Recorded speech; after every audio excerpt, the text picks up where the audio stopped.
Staf Umum Angkatan Bersenjata Ukraina melaporkan 7 Juli, militer Rusia total kehilangan 550.990 tentara di Ukraina sejak dimulainya invasi skala penuh pada 24 Februari 2022. Jumlah ini termasuk 1.150 korban yang diderita pasukan Rusia selama sehari terakhir.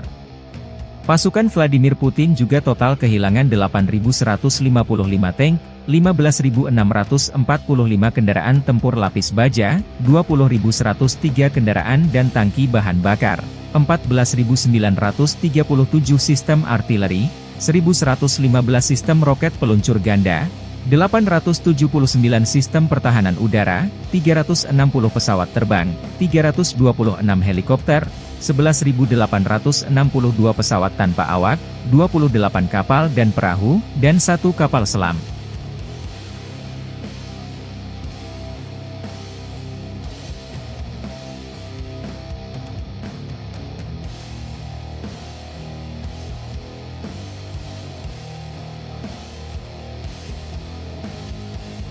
Download Tribun X sekarang, menghadirkan lokal menjadi Indonesia.